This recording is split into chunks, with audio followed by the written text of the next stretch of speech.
Hello students. आज का topic है लोकतांत्रिक समाजवाद।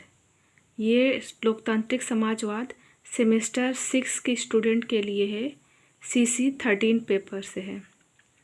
तो लोकतांत्रिक समाजवाद 20वीं सदी का प्रभावशाली दर्शन रहा है। इसे राज्य समाजवाद या समष्टिवाद के नाम से भी हम लोग जान सकते हैं। और आज का युग समाजवाद का युग है।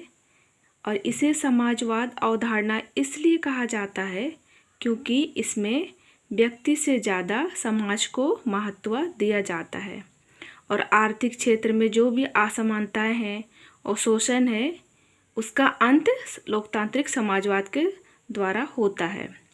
इसे लोकतांत्रिक इसलिए कहा जाता है क्योंकि लोकतांत्रिक प्रणाली सामाजिक परिवर्तन का समर्थक है। लोकतांत्रिक समाजवाद लोकतंत्र और समाजवाद इन दोनों विचारधाराओं का समन्वय है। लोकतंत्र मार्ग को अपनाकर ये ऐसे समाजवाद की स्थापना करना चाहते हैं जो स्थापना के बाद भी लोकतांत्रिक मार्ग को अपनाकर ही अपना समस्त कार्य करें। आधुनिक युग में इसकी लोकप्रियता इतनी अधिक है कि सर विलियम हरकोर्ट ने कहा है कि समाजवाद की तुलना एक टोपी से की गई है जिसकी आकृति इसलिए बिगड़ गई है क्योंकि प्रत्येक व्यक्ति इसे पहनना चाहता है। इसके परिवर्तित अर्थ की ओर संकेत करते हुए रामसे मोहिर ने लिखा है कि यह एक गिरगिट के समान है जो परिस्थिति के अनुसार अपना रंग बदलता है। तो इस प्रकार यह विचार लोकतांत्रिक और समाजवाद दोनों को बनाए रखना चाहती है। राजनीतिक क्षेत्र में इसकी आस्था मानवीय स्वतंत्रता पर आधारित उदारवादी दर्शन में है, लेकिन राज्य के कार्य क्षेत्र के प्रसंग में लोक कल्याणकारी राज्य को अपनाना चाहती है। नेक्स्ट है परिभाषा। जवाहरलाल नेहरू के अनुसार राजनीतिक और आर्थिक शक्ति का विकेंद्रीकरण तथा जन सहमति के आधार से न कि बल द्वारा स्थापित की जाने वाली न्यायपूर्ण व्यवस्था ही लोकतांत्रिक समाजवाद है। अगर इसको हम लोग एक पंक्ति में समझे तो लोकतांत्रिक समाजवाद का अर्थ होता है लोकतांत्रिक मार्ग को अपनाकर आर्थिक सामाजिक न्याय की स्थापना इस विचारधारा के आधार पर है। पहला, व्यक्ति का गरिमा और महत्व। दूसरा, सामाजिक न्याय। नेक्स्ट है लोकतांत्रिक समाजवाद के सिद्धांत।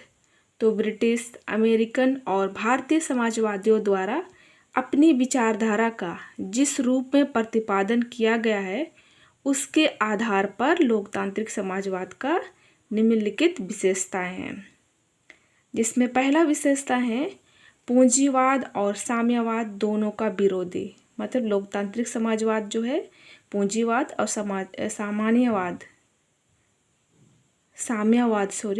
पूंजीवाद और साम्यवाद दोनों का विरोधी है। तो लोकतांत्रिक समाजवाद और साम्यवाद दोनों विचारधाराओं का समान रूप से विरोधी है। उसके अनुसार पूंजीवाद असमानता और सामान्य जनता के शोषण पर आधारित है। मतलब पूंजीवाद लोग जो है जितने भी असमानता और सामान्य जनता उसका शोषण करते हैं और ऐसी व्यवस्था जो है कभी भी समस्त जनता के कल्याण में नहीं हो सकता। जो व्यवस्था जनता का शोषण करता है, ठीक है, वो जनता के कल्याण के लिए कभी नहीं हो सकता। और इसके साथ ही वह साम्यवाद का विरोधी है क्योंकि साम्यवाद धर्म और नैतिकता पर टिका हुआ है, वर्ग संघर्ष और हिंसक क्रांति की धारणा में विश्वास करता है और उसके अंतर्गत अधिनायकवाद को अपनाया गया है।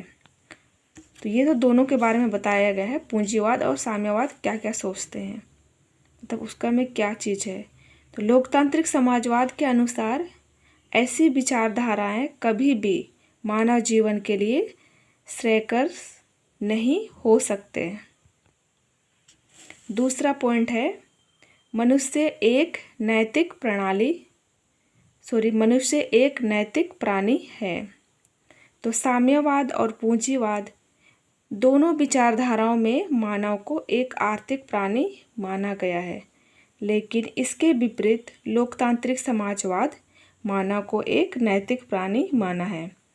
पूंजीवाद इस गलत धारणा पर आधारित है कि व्यक्ति केवल लाभ से और दंड के भय से ही काम करता है, और साम्यवादी मानते हैं कि हिंसा, भय, आतंक जैसे अमानवीय तत्वों के आधार पर कोई कार्य किया जा सकता है। ठीक है, लेकिन मनुष्य एक भौतिक या आर्थिक प्राणी नहीं है, वरन नैतिक प्राणी है।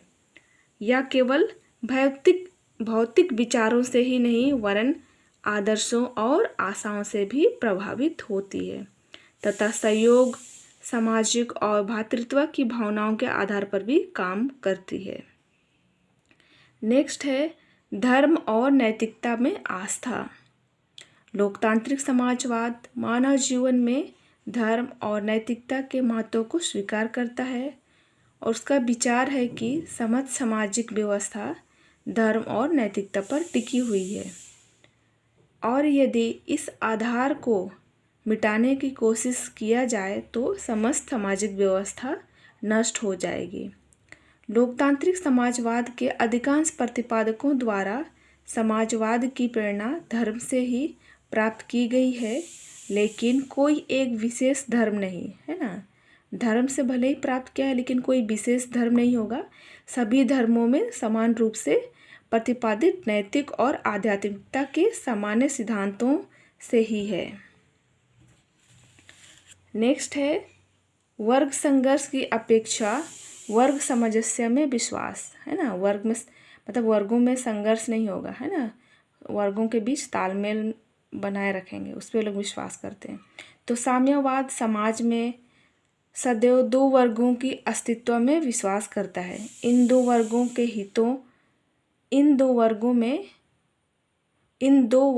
के हित एक दूसरे के विपरीत होते हैं। यही कारण है कि दोनों में संघर्ष अनिवार्य माना गया है। और अगर इसके विपरीत लोकतांत्रिक समाजवाद का मानना है कि पूंजीपति और मजदूर वर्गों के हितों में एकता स्थापित की जा सकती है, और हमारा मूल मंत्र वर्ग संघर्ष की अपेक्षा वर्ग सामंजस्य एवं वर्ग सहयोगी का होना चाहिए। नेक्स्ट पॉइंट है अर्थव्यवस्था पर प्रजातांत्रिक नियंत्रण का समर्थन।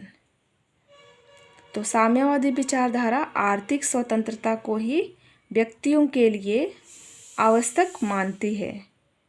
उनके अनुसार काम का अधिकार, उचित पारिश्रमिक और अवकाश का अधिकार ही व्यक्तियों का सब कुछ होता है। दूसरी ओर पूंजीवादी व्यवस्था में व्यक्ति को राजनैतिक शक्ति मिलती है, ना कि आर्थिक शक्ति। और लोकतांत्रिक समाजवाद इन दोनों को दोषपूर्ण मानता है, और वह मानता है कि अर्थव्यवस्था पर प्रजातांत्रिक या लोकतांत्रिक नियंत्रण होना चाहिए, अर्थात सामान्य जनता प्रत्यक्ष रूप से निर्वाचित संसद द्वारा अर्थव्यवस्था पर नियंत्रण रखा जाना चाहिए।